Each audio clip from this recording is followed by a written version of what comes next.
क्या आपने कभी सोचा है कि एक जापानी नागरिक भारत की संस्कृति और पंजाबी भाषा का इस कदर दीवाना हो सकता है कि वो सिख धर्म की पवित्र रचना जपजी साहिब का जापानी में अनुवाद कर दे?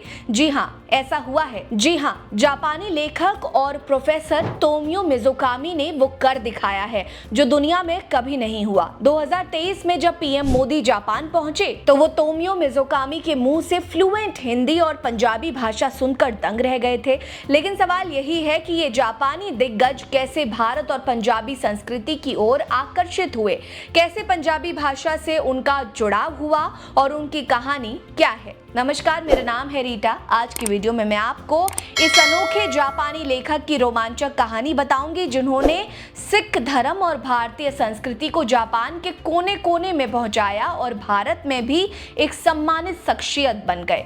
1941 में पश्चिमी जापान के काबे शहर में जन्मे तोमियो मिज़ुकामी का बचपन उस दौर में बीता जब दूसरा विश्व युद्ध अपने चरम पर था। युद्ध के उस माहौल में जापान में कई भारतीय रहा करते थे जिनमें हिंदू और सिख समुदाय के लोग शामिल थे। इसी दौरान छोटे तोमियो के कानों में पहली बार हिंदी और पंजाबी की मधुर ध्वनियां गूंजी और यहीं से उनके दिल में उतरी भारतीय संस्कृति और यहीं से भारतीय संस्कृति के प्रति उनके लिए एक अलग लगाव शुरू हो गया।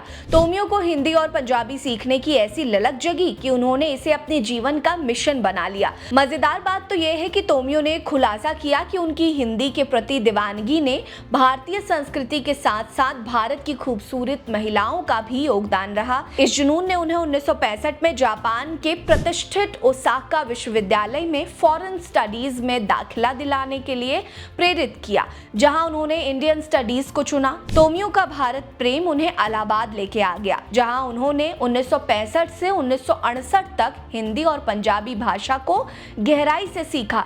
इतना ही नहीं, उन्होंने पश्चिम बंगाल के विश्व भारती विश्वविद्यालय में बंगाली भाषा भी सीखी। इस दौरान उन्होंने पंजाबी भाषा भी सीखी। 1972 में उन्होंने दिल्ली विश्वविद्यालय से हिंदी में पीएचडी पूरी की और 1983 में पंजाबी भाषा पर गहन शोध करते हुए language contact in Punjab a social linguistic study of migrants language विषय पर दूसरी पीएचडी हासिल की। तोमियो की भाषाई प्रतिभा का अंदाजा इस बात से लगाया जा सकता है कि वो हिंदी, पंजाबी, बंगाली, उर्दू, गुजराती, असमिया, मराठी, कश्मीरी, सिंधी, तमिल, अंग्रेजी, जर्मन और फ्रेंच समेत 13 भाषाओं में पारंगत हैं।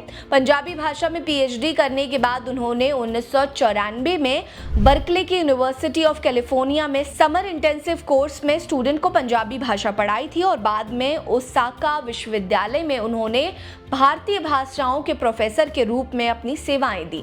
तोमियो ने हिंदी और सिख ग्रंथों का गहन अध्ययन किया, लेकिन गुरु नानक देव जी की रचना जपजी साहिब ने उन्हें सबसे ज्यादा प्रभावित किया। इस पवित्र रचना की गहराई और आध्यात्मिकता ने उन्हें इतना आकर्षित किया कि उन्होंने तय किया कि वो इस पर और ज्यादा शोध करेंगे और इसका जापानी अनुवाद करेंगे। तोमियो जापान के पहले पंजाबी जापानी शोधकर्ता हैं। उन्होंने जपजी साहिब का जापानी भाषा में अनुवाद किया ताकि जापान के लोगों को भी सिख धर्म की महानता और उनकी प्रार्थनाओं के महत्व को करीब से जानने और समझने का मौका मिल सके। उनका यह अनुवाद जापान में सिख धर्म और भारतीय संस्कृति को समझाने का एक अनमोल प्रयास साबित हुआ। ध्यान देने वाली बात यह है कि तोमियो मिज़ुकामी के योगदान को भारत ने भी दिल से सराहा। 2 अप्रैल 2018 को नई दिल्ली के राष्ट्रपति भवन में तत्कालीन राष्ट्रपति रामनाथ कोविंद ने उन्हें पद्मश्री से सम्मानित किया। इसके अलावा 2001 में उत्तर प्रदेश सरकार ने उन्हें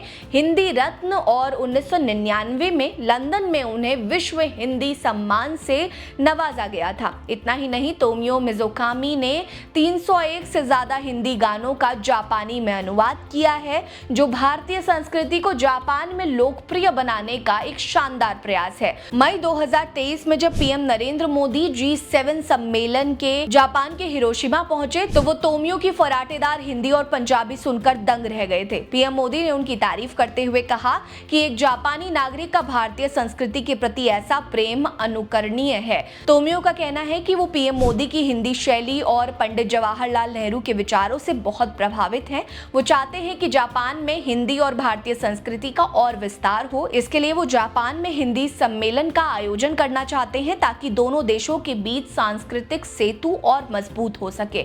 आपको बता दें कि तोमियो मिज़ुकामी की कहानी किसी सिनेमाई कहानी से कम नहीं है। एक जापानी नागरिक ने भारत की आत्मा को समझा, भारत की भाषाओं को अपनाया और सिख धर्म की शिक्षाओं को जापान तक पहुंचाया। उनके इस योगदान के लिए भारत हमेशा उनका आभारी रहेगा। 84 साल की उम्र में तोमियो आज भी पूरी दुनिया को अपने विचारों से प्रेरित कर रहे हैं। तोमियो मिज़ुकामी पर आपकी क्या राय है, हमें कमेंट सेक्शन में जरूर बताएं।